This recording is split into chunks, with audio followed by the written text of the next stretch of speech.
నమస్తే. కొండా సురేఖ విషయంలో అధిష్టానం కానీ ఈరోజు ముఖ్యమంత్రి కానీ ఒక కీలకమైనటువంటి నిర్ణయం తీసుకున్నటువంటి అవకాశం ఉండబోతుంది.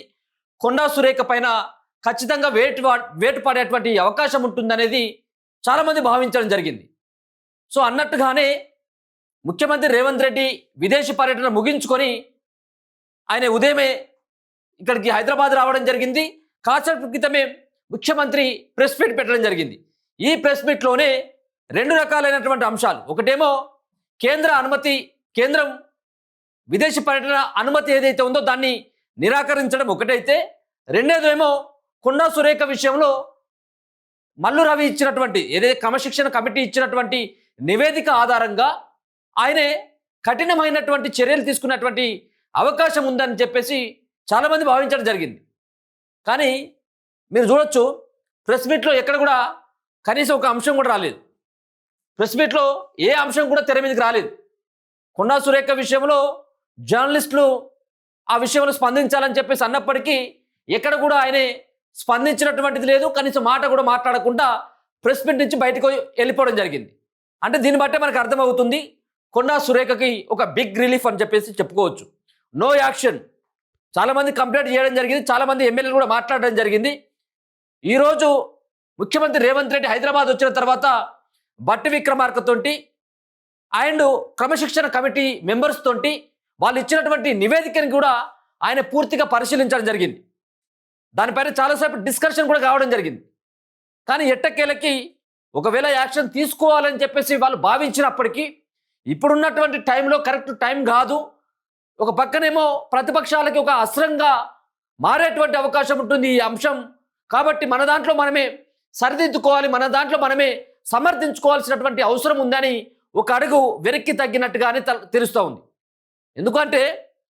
ఎందుకు బలాన్ని చేకూర్చిన ఈ అంశానికి కొండా సురేఖ పైన ఖచ్చితంగా యాక్షన్ తీసుకుంటారు, అసలు మంత్రి పదవి నుంచి బర్తరఫ్ చేస్తారు అనేది పార్టీ నుంచి ఆమెను సస్పెండ్ చేస్తారని చెప్పేసి వార్తలు వచ్చిన తర్వాత మరో పక్కన ఒక పక్కనేమో ఒక రోజేమో 16 మంది ఎమ్మెల్యేలు ఎమ్మెల్సీలు, దాని తర్వాత 10 మంది ఎమ్మెల్యేలు, దాని తర్వాత మంత్రులు కూడా సురేఖ సంబంధించినటువంటి వాళ్ళ కూతురు చేసినటువంటి వ్యాఖ్యల నేపథ్యంలో దీంట్లో ఎలాంటి పాశ్చాత్తాపం కనపడకుండా కూతుర్ని వెనకేసుకొచ్చేటువంటి ప్రయత్నం జరుగుతూనే మరో పక్కన ఎవరైతే మాట్లాడినటువంటి వాళ్ళు ఉన్నారో వాళ్ళపైన క్రమశిక్షణ చర్యలు తీసుకోవాలనేది రెండో లెటర్లో రాయడం పట్ల ముఖ్యంగా ఇక్కడ ఉన్నటువంటి కాంగ్రెస్ పార్టీ నాయకత్వం అంతా కూడా బగ్గుమన్నది. ఒకానొక టైంలో పిసిసి మహేష్ గౌడ్ సైతం కూడా చేతులు ఎత్తేసడం జరిగింది.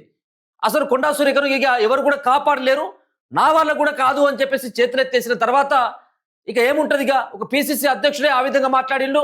ఎమ్మెల్యేలు సైతం కూడా ఆమెను బర్తరఫ్ చేయాలని చెప్పేసి మెజార్టీ ఎమ్మెల్యేలు డిమాండ్ చేయడం జరిగింది.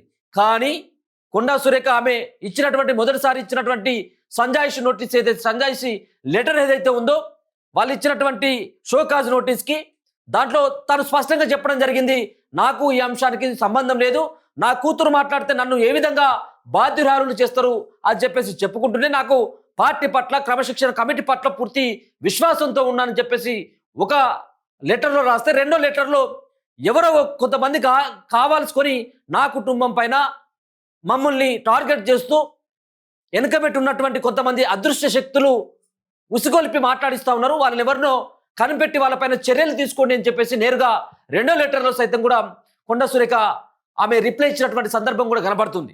సో మొత్తానికి దాని తర్వాత జరిగినటువంటి పరిణామాలు కావచ్చు, ఒకానొక టైంలో బట్టి విక్రమార్కను కలిసేందుకు మరి కొండా మురళి ప్రయత్నం చేస్తే కనీసం అపాయింట్మెంట్ కూడా ఇవ్వనటువంటి సందర్భం కనబడుతుంది.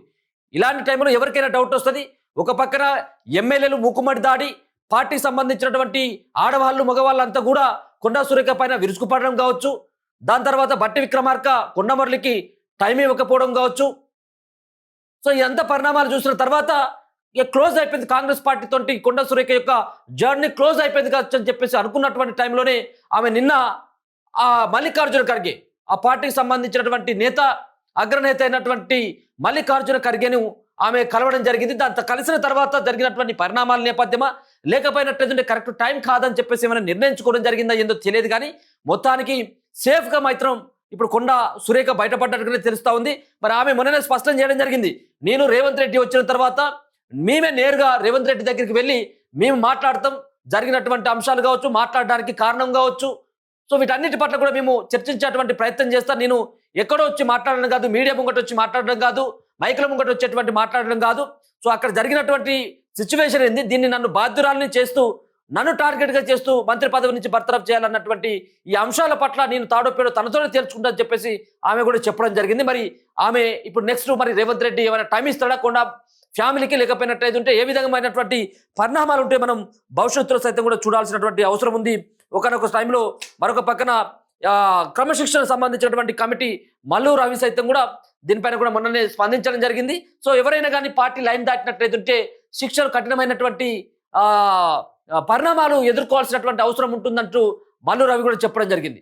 ఎక్కడ కూడా ముఖ్యమంత్రి ఇక్కడికి వచ్చేంత వరకు, అంటే ఈరోజు ఉదయం వరకు సైతం కూడా కాసేపటి వరకు కూడా కొండా సుస్మిత చేసినటువంటి వ్యాఖ్యల నేపథ్యంలో దీనికి బాధ్యత వహిస్తూ నేరుగా కొండా సురేఖే రాజీనామా చేయాలి పార్టీ నుంచి, లేకపోయినట్లయితే పార్టీ నుంచి ఆమెను సస్పెండ్ చేయాలన్నటువంటి డిమాండ్ నేపథ్యంలో మరి ఈ రోజు రేవంత్ రెడ్డి ఏం మాట్లాడకపోవడానికి ఏంటిది సంకేతాలు అంటే, ఇది ఇక ఇప్పటి వరకు దీన్ని క్లోజ్ చేయండి, ఇక అవసరం లేదు, ఇక ఇదంతా కూడా మీరు ఏం మాట్లాడాల్సినటువంటి అవసరం లేదు. ఒకవేళ కనుక మాట్లాడినట్టయితే మన చిక్కుల్లో మళ్ళీ పార్టీ పడుతుంది. ఇక భవిష్యత్తులో మళ్ళీ ఇంకా ఎన్నికలు ఉన్నాయి, రానున్నటువంటి ఎమ్మెల్సీలు ఉండొచ్చు. మరొక పక్కన పార్టీని మనమే గందరగోళంలో పడేసేటువంటి ఒక స్థితిలో ఉంటాం. కాబట్టి దీన్ని ఇక ఎక్కువ ప్రొలాంగ్ చేయకూడదని చెప్పేసి అధిష్టానం ఇచ్చినటువంటి ఆజ్ఞలతో, అధిష్టానం ఇచ్చినటువంటి సూచనలతో ఇలా రేవంత్ రెడ్డి సైలెంట్ గా ఉన్నట్టుగా అయితే తెలుస్తా ఉంది. ఇక రేవంత్ రెడ్డి ఏం మాట్లాడలేదంటే ఇక మిగతా వాళ్ళు కూడా సైలెంట్ గా ఉండేటువంటి అవకాశం అయితే కనబడుతుంది. సో మొత్తానికి ప్రెస్ మీట్ తర్వాత ఒక క్లారిటీ అయితే వచ్చింది. సో ఎట్లాంటి నిర్ణయం లేదు, కొండా మురళి, కొండా సురేఖ, కొండా ఫ్యామిలీ ఎక్కడ కూడా వాళ్ళకు పెద్దగా ఇబ్బంది ఏమి లేదు, వాళ్ళు కూడా సేఫ్ సైడ్లో ఉన్నారు. ఆమె మంత్రి పదవి పోతుందంటే మంత్రి పదవిని ముట్టుకునేటువంటి నాదుడు కూడా ఇప్పట్లో కనబడట్లేదు. మొత్తానికి ఆమె ఇచ్చినటువంటి సంజాయిషి ఏదైతే ఉందో నాది కాదు, నా కూతురు మాట్లాడితే నాకేం సంబంధం అన్నటువంటి ఆ వ్యాఖ్యల్ని పరిగణలోకి తీసుకొని ఆమె మాట్లాడినట్లయితే యాక్షన్స్ వేరే ఉండు కావచ్చు, కానీ వాళ్ళ కూతురు మాట్లాడింది కాబట్టి దీంట్లో క్షమించి వదిలేసి దాని తర్వాత ఏమైనా ఇంటర్నల్గా మాట్లాడేటువంటి అవకాశం అయితే కనబడుతుంది. చూస్తూనే ఉండండి మన తొలి వెలుగు.